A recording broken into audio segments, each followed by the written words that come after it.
really wish you were there. You know, every time this conference really is the breakthrough for our church. And I think sure for many of you, the spiritual life. Can we turn on the light, please? So I really hope next year we're maybe going to just use our building here. Don't miss it. Really, don't miss it. That could be just once of your lifetime going to change you. And actually, my life was changed because Prayer Life Conference. So don't underestimate the power. 1999, I went with Pastor Xiao to California to attend the Prayer Life Conference. Boom, we have a church. I'm the pastor. That's all because of that. So don't underestimate the power of how God can do it through you. So I'm going to invite you to share the testimony, and I'm going to open it to everybody later. So don't miss this opportunity, okay? So I'm going to invite Margaret to come to share first.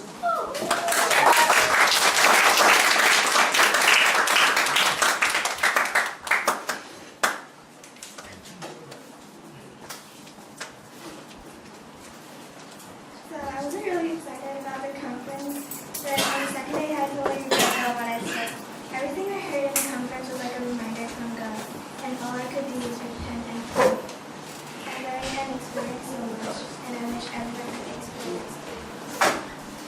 One of the pastors said, people from Taiwan's life are too comfortable, so they don't even care about any conference, and I feel like that was talking about me, so I was totally tell them on the seat, and I feel like he's totally talking to me. Pastor Cheng's song shared that many Christians are not even following the 10 Commandments. We don't do the things that will make us in trouble based on the laws of the country. But there's one thing we don't follow in God's law, that we don't keep the Sabbath. We usually work on Sabbath and then spend a day off with God. Our relationship with God and our God and our Father is not even more important than our job and words. The example he said was, if the family don't spare our time to spend time with each other, how could this family end up like? Each person will get farther and farther from each other. And the second day afternoon, during the Kingdom Culture Conference, Pastor reminded me to be hungry to God's kingdom. Sometimes we feel like coming to church is like meeting friends, singing songs, listening to Pastor. As our passion starts to fade away or taken away by the seasons, we started to come to church late, not paying attention, or even have the thought of skipping church is alright. That's why we're like a big family. If we care about each other, we should also reach out to the people who didn't come to church recently and bring new friends. I know being a Christian is not easy. There are many rules that we have to follow, but there are the boundaries made by God to protect us. I know being a Christian is not easy. We got rejected by people. When we go to God, we fill our heart up with love for Him. Being a Christian is not easy, but would be willing to give your life to God, to serve Him, to lift up your burdens to Him, to trust in Him, that He will always be with you. Because the suffering you have experienced and taken away from us is better than more than ours. When Holy Spirit's presence is with you, there's nothing you will fear or worry or not feel not enough. And we hope that we can become a generation that will impact the just hope that we can become Church. yeah. There you go.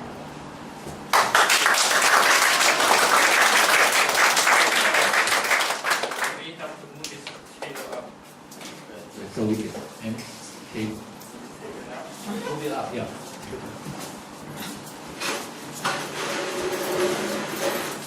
All right, let's not more space. Okay. Dave? So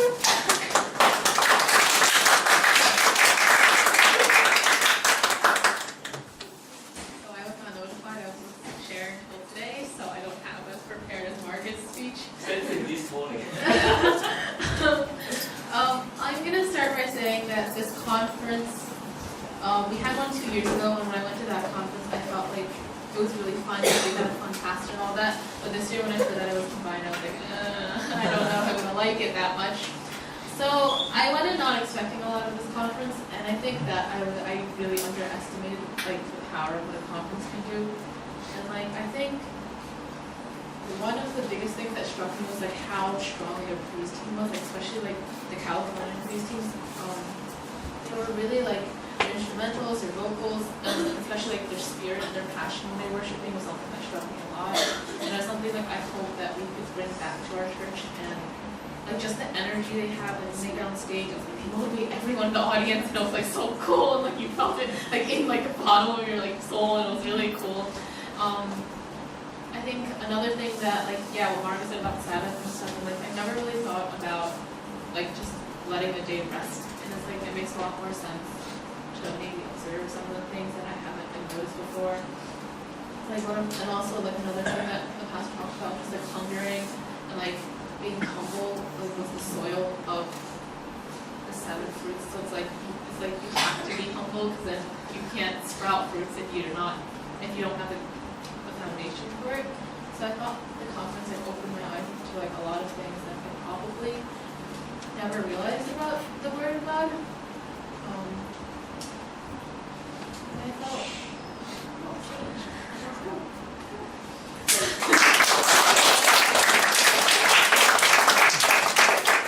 And that's the exact purpose I wanted to do combine this year. Because if it's just ourselves, we cannot experience that type of scale. And I'm glad that you catch that. God answered my prayer. That the praise and worship, unless you really experience something there, otherwise you don't know where we're heading to. So I hope this conference really give us a picture, or even beyond that. And thanks for the sharing. Now I'm going to open to anybody. Okay, I'm sure many of you learned something. Don't miss this opportunity. We are limited of time. Okay, so. Anyone want to come to share? Come on, Joanna. Looks like you want to share. No? Anybody?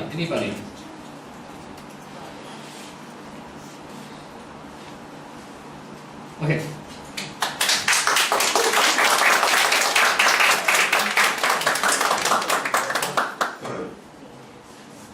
All right. Other people can prepare. Okay, you don't want to waste some time to just wait. All right. So I learned a few things from the conference. Just recap a few things. So when Pastor Matt here shared about the Chinese churches experiencing the fastest growth in church, I think there's a plan of God in that. If you look at statistics, Chinese is the largest country in the world. So a few people told us that even if you go to Middle East, Chinese people is more acceptable than Caucasian. So there's a plan for that. You are here for a reason. It's not just coincidence. So that's one thing I learned. And he also mentioned about statistics of average Christianity, Muslim, and Buddhist. The average age of Christianity is 55. The way I read it is that we need to capture the younger generation. Okay, and how we do that is, you learn from a few of the session. Everybody will be taught differently. Present worship is one thing. So that's main thing that I learned. I also learned about the Sabbath thing. Really strikes me. As a parent, I'm thinking, how can I do that with my kids? I mean, for me, logging off from work is easy. But to implement that with my kids, that's a different challenge that I need to, pray and implement, because I cannot be a double standard. I do that at work, but I expect different things from my kids. So that's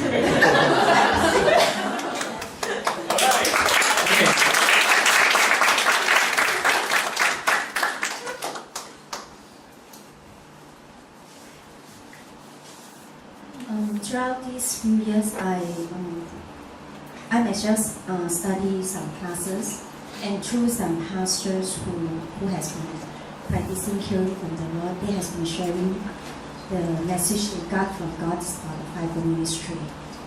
And then it's really touched my heart as I spend my time with the Lord.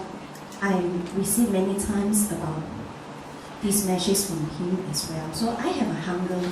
Like I always pray to God, like it, I want to see the Apostolic Church.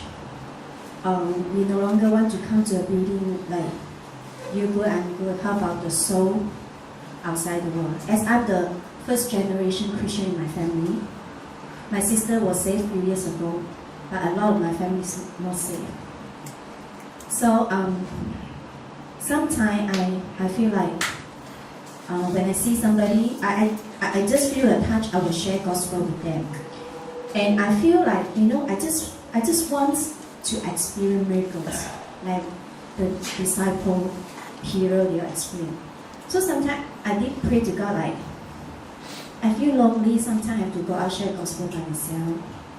Who will be my covering? Like when I speak to Christian friends, how much I can share with them and how much will they understand me? Will they think I'm weird? But I feel so amazing when Pastor Nathaniel Chong he shared in the conference. It is really out of my expectation. From his sharing, one of the things is that I received is confirmation from God. It's not it's because he also received like whatever the other pastor received and how God spoke to me. And when I feel like, God, I'm lonely, like, I wish I have friends and body of Christ like to walk this path. I feel like this is the open door. Okay, and there are many things that is go align with most of the classes and the topics that has been shared, really from what I have been receiving from the Lord. There are many I can share. I can share everything, don't have the time. But the other thing is also about my personal life. About one thing is about forgiveness. I'm still learning, and God is showing me a little bit more and more each time, each day as I see it. I know more a little bit of like forgiveness is when you forgive somebody, you might have a hard time. You need to take the initiative, say, God, I want to forgive, but it's so hard, you help me. But I also learned slowly that if you really forgive someone, you're willing to let go of the offensive feeling, and then when you recall the incident, you won't have a hard feeling, you will be able to love. So as a Christian, I think that, okay, this is the law of God, I have to forgive people.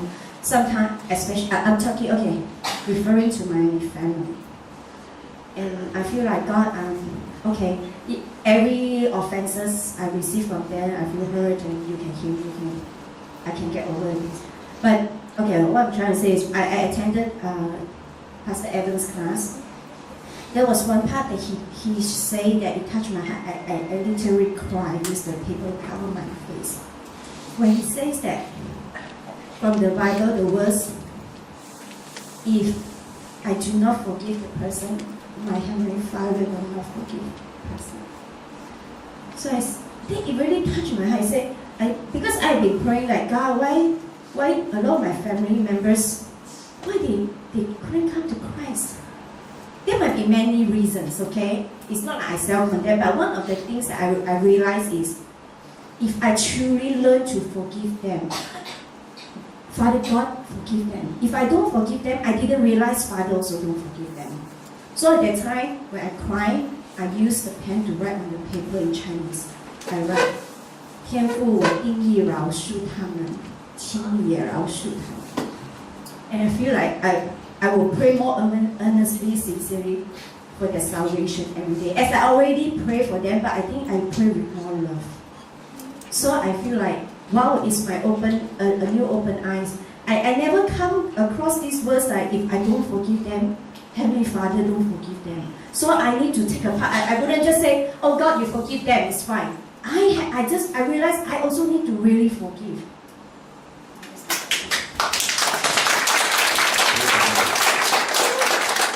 Come on, don't waste your time. Haven't had any guys here yet. Hey, we need some guys. Hurry up.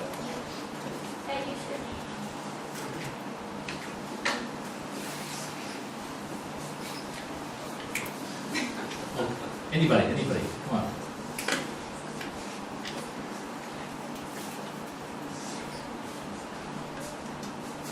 conference? No? Anybody? That's it? Huh? Anyone want to share?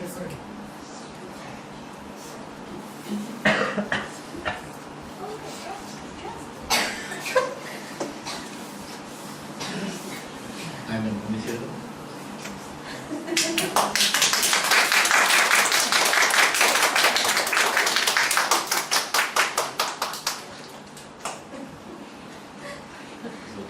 Sure. Okay. Sure!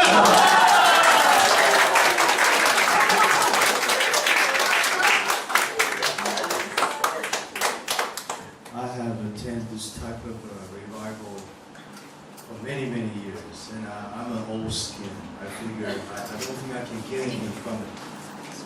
But recently I have suffered an illness that I couldn't sleep. So I was hoping to get other people's blessing, some type of magical healing, which I didn't get. but during the course of that, I actually run into an old brother that we from the Chinese part of our church, and I don't know if some of you know him, but recently his wife passed away, and he's staying in a very small apartment with his other families from his wife's side. And what he was telling me that I couldn't bear, that I think I'm really just focused on myself.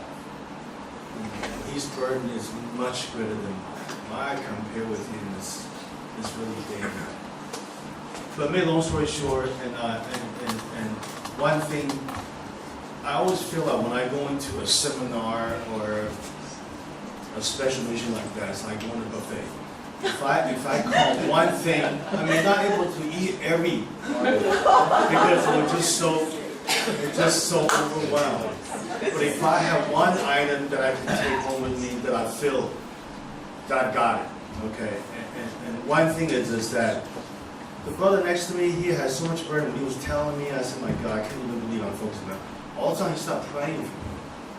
I don't know where the power comes from. Gotta be from Jesus Christ. But I mean, he stopped praying for me.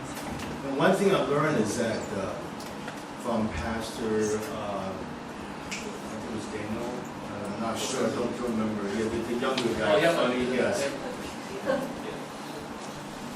That I always say to a lot of people, say, you know, God made heaven and also hell too. Somebody's going to hell. Because what's the point if you don't have a hell? Okay, so when tsunami hits and somebody goes in there and it says, well, you know, God allowed this to happen. So I think that really troubled me myself a lot because I really don't know the difference. But for his teaching, he's saying, no, that never really happened. Because he didn't really let this happen. It was causing something else. He says that when they were on the boat, when Jesus would try to take the apostle across the river, or it could be a Dead Sea, I wasn't sure, but I mean the verses where, that's right, and the storm comes, and he woke up and he cursed the storm. Why would he contradict himself? Why would he allow the storm and then he cursed the storm? So that right there, that just made me understand that God is really loving. Because to me, prior to this, I feel, I think I say to many people that are close to me that I think I more fear God than love God. Okay, and I think with this weekend, that actually changes a lot. And I feel, like I say, I took one dishes of the buffet, so I'm a happy camper. Thank you. I like that buffet. Can you share the copyright? I'll copy from somebody else. Wow, that was good. That was good. Wow. So, anyone else? You got to catch something, right? What a great buffet. Anyone else want to share? Last call. I do hope you continue to let this conference sink into you. And if you miss you can buy DVD, CD, okay, from the church. So you can go back and catch. And this is already on the video, on the YouTube. That's I shared on Facebook. That's a drama performance. There's choir singing, and our English prayer is also there now. Facing. So really, that's don't miss the opportunity before. All right, in the future. All right. So in a very short time, we don't have Sunday school today. Okay, so take it easy. All right. So we're going to go to our message today. Are you still following E100? So what should we be today? We're just going to look at the First Timothy of the leaders. First Timothy chapter 3. First Timothy chapter 3, and I'm just going to read one verse first.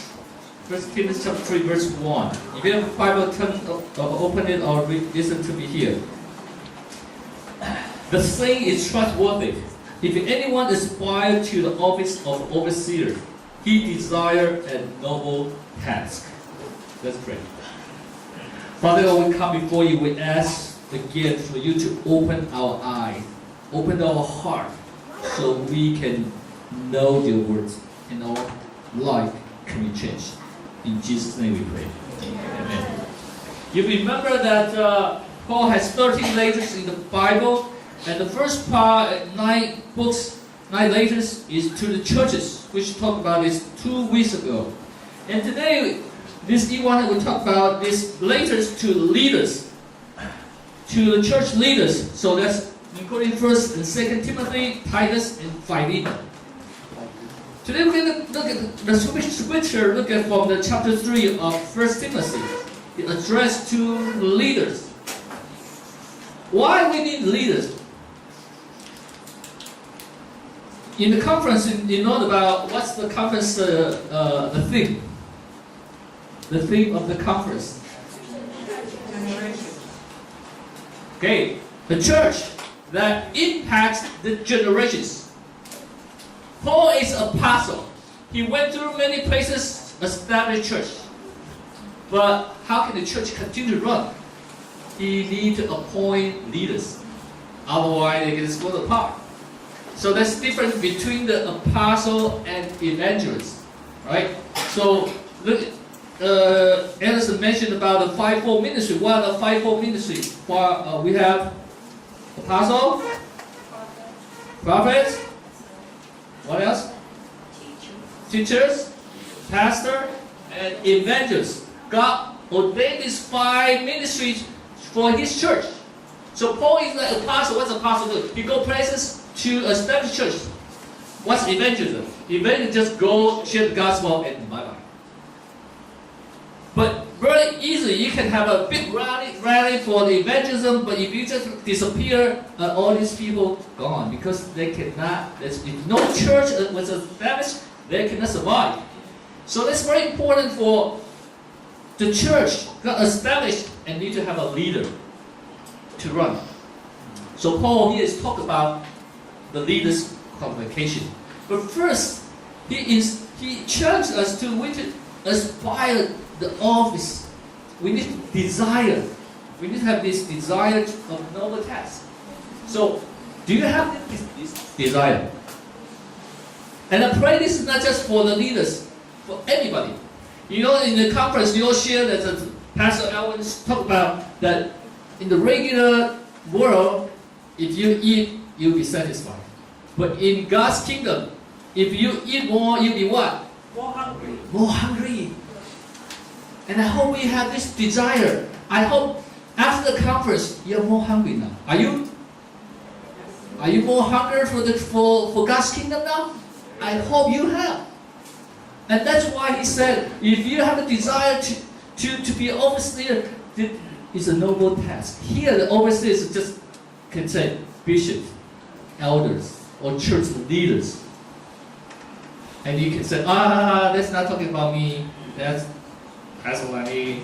That's Uncle Victor, that's the old Sunday school teacher. No, it's about you. Do you have the desire? I think very easy. We all have a desire. I want to be a CEO. I don't want to be a manager for IBM, Apple computer, whatever. But do you have this desire to be a leader in the God's church? I hope through this conference you have this, more have this desire. Too often, why the church is so weak?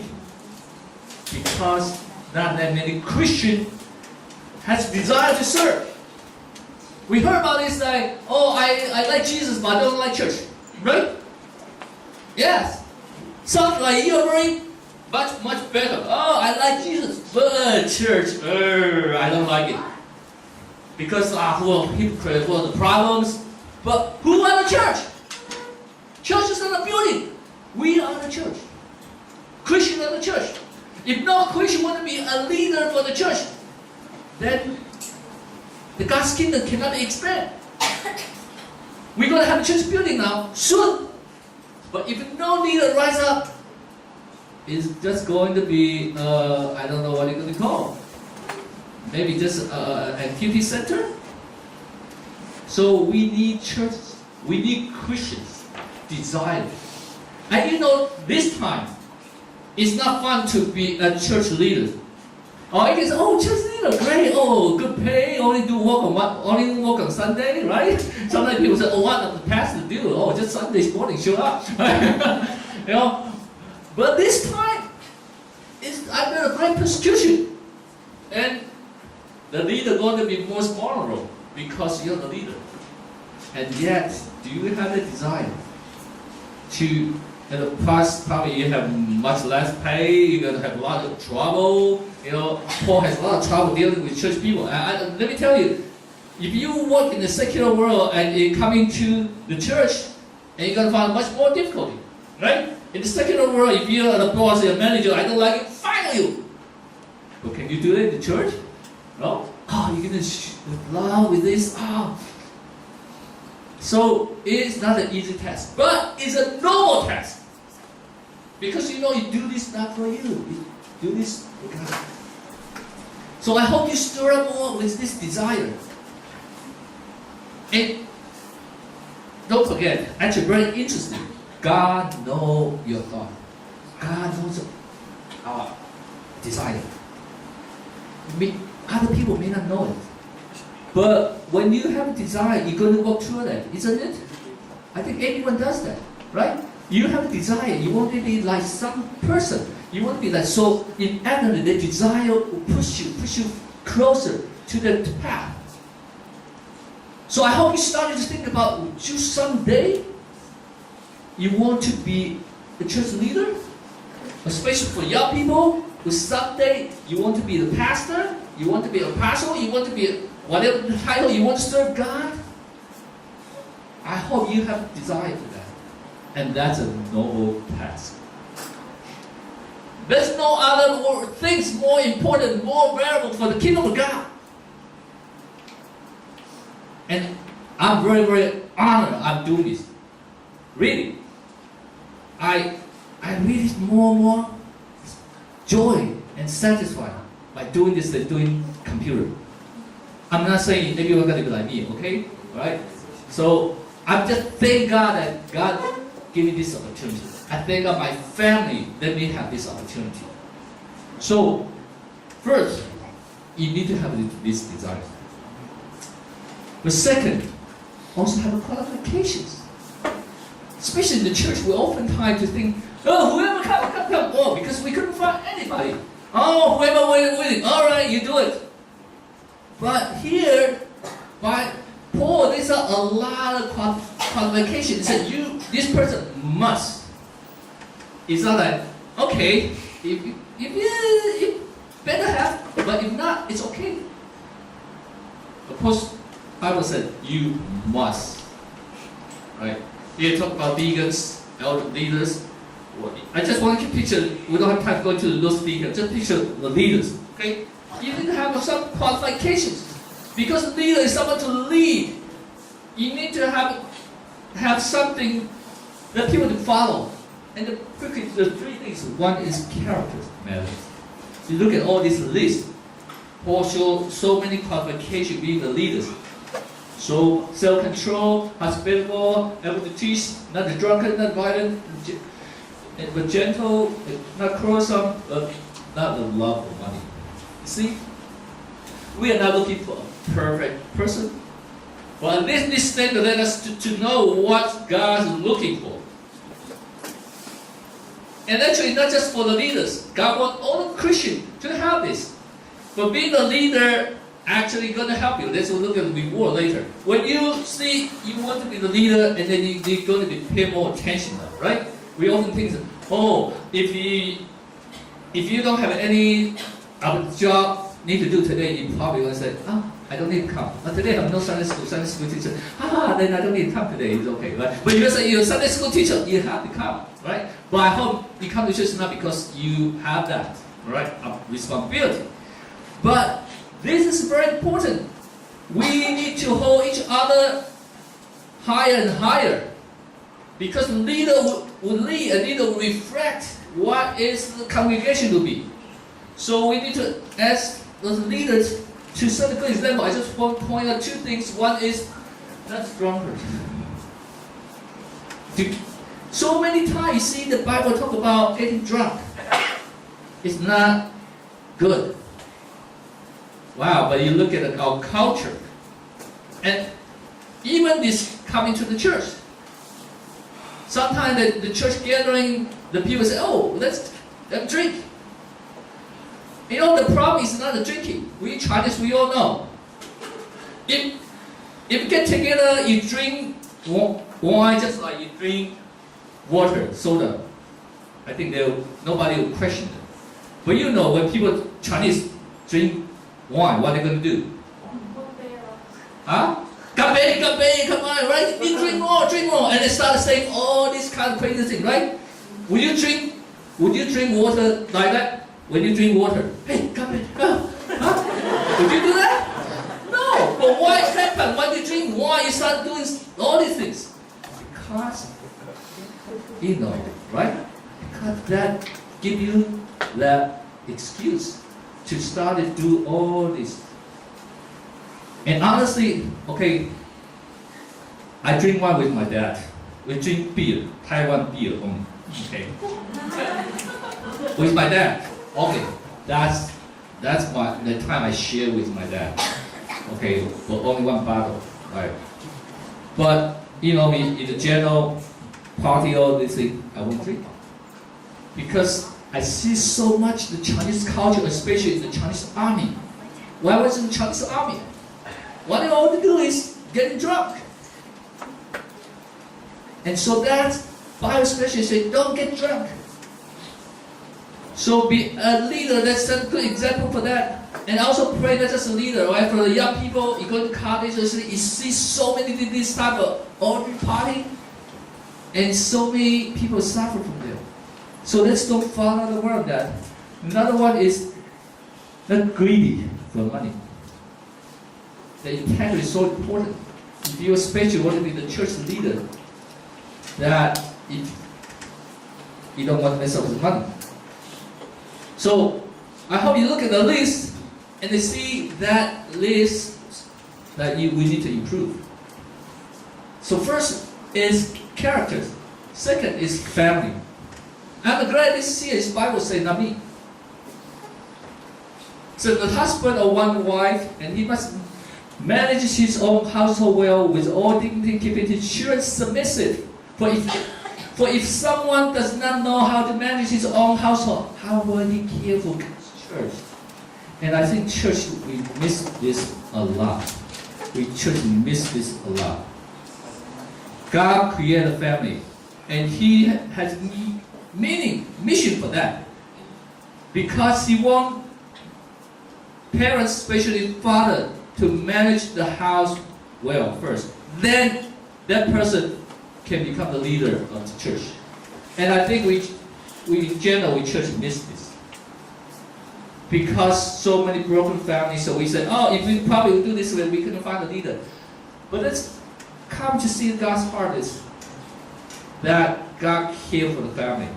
And that's why He put this as criteria. And especially, if you look at newspaper or something, so many church leaders fell into the temptation of sexual sin. The great church leader, especially last year, few of them. I'm not saying they say, oh, I'm better.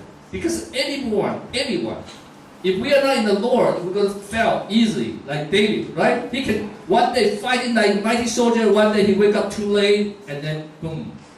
Alright. So no one can be proud of, no one can just relax on them.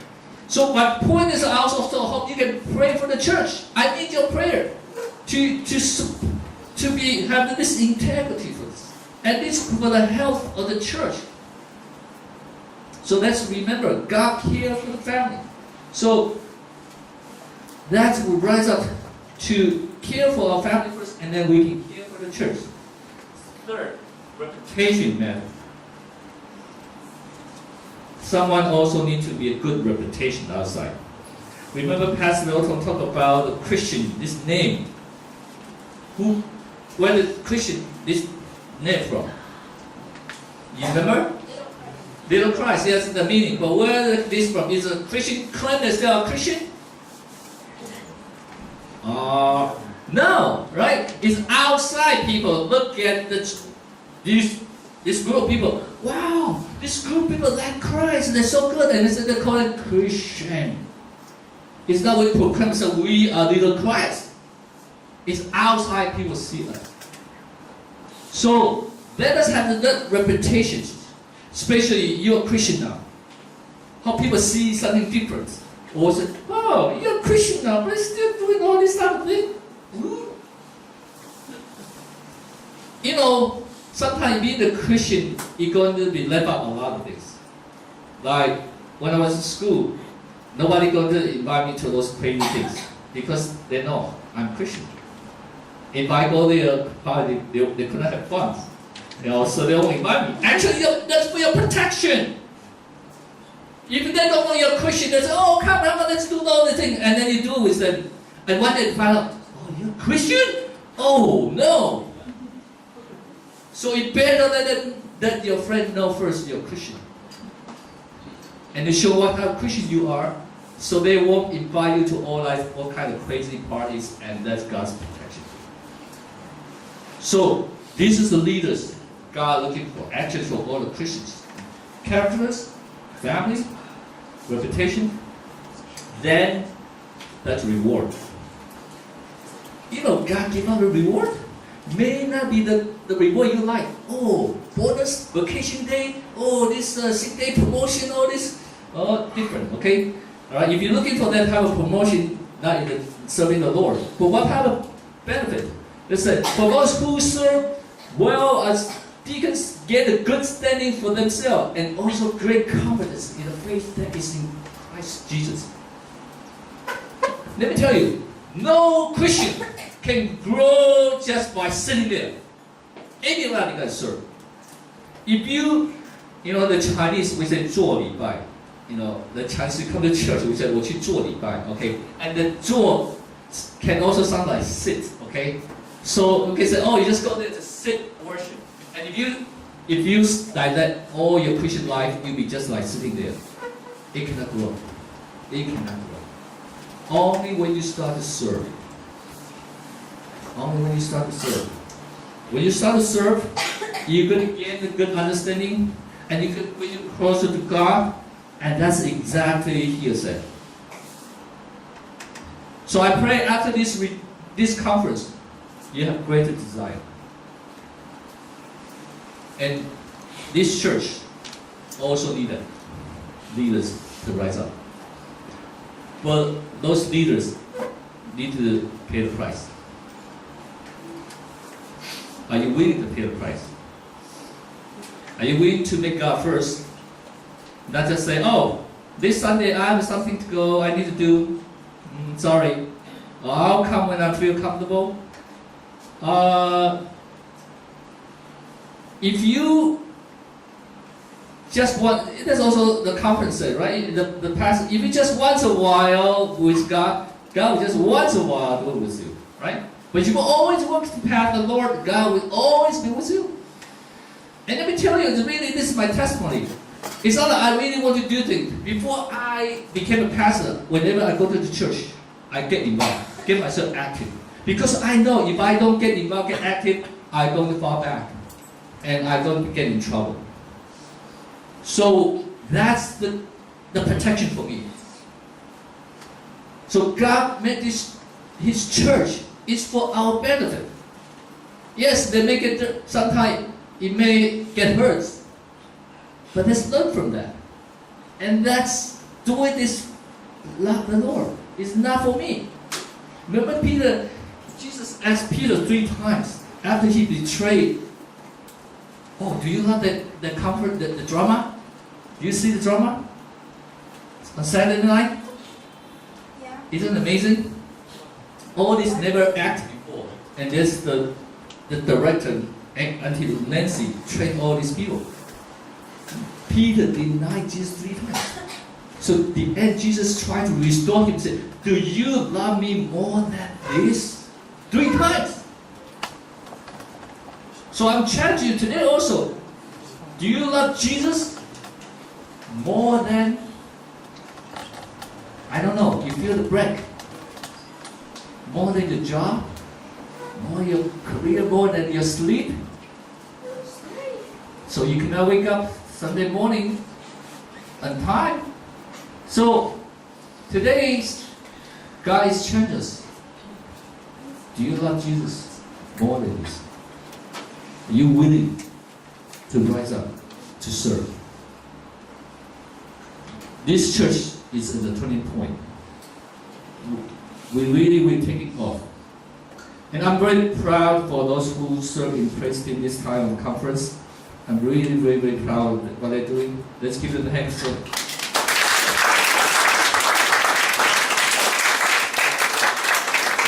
for both teams, the Chinese, for the two teams, and really like the Chinese are really very kind of impressed. So the past 3 months of our effort, the training, they paid off. The Chinese side, they're very jealous or envious, because the Chinese side, they only have a keyboard, right? And they say, wow, I know so many of you know many instruments, I couldn't put everyone on, okay? So you see that this is the time the church is going to move on. And I really hope nobody lag behind on this congregation. Really. If you still sit there, a year very soon, you're going to see other people are already further ahead. They're going to serve in the Lord. They're going to be the leaders. And you're still sitting there. And you miss this opportunity to get in the ground, to have a conference, going closer with Jesus. So that's have this desire to reach cross. This is the vision. Is Sarah, AD 156. This is the leaders, is overseers, but he paid the price. When the Roman soldier come to rescue him, he's the leader. He's got caught. They said, if you just say, Roman Emperor Caesar is the Lord, you burn the incense to him, then we'll let you go. But he didn't want to do it. And he was leader, so he didn't pay the price. And that's what he said. 86 years have I served him, and they never did me any wrong. How can I blaspheme my king who has saved me? Yes, because if you want to serve God, you need to pay the price. Sometimes you may miss the time for promotion. Yes.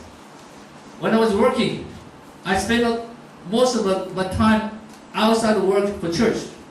So I missed my promotion. Indeed, yes. Because I didn't put much all this effort into it. But I thank God He gave me the opportunity to serve. So I pray my hope Are you willing?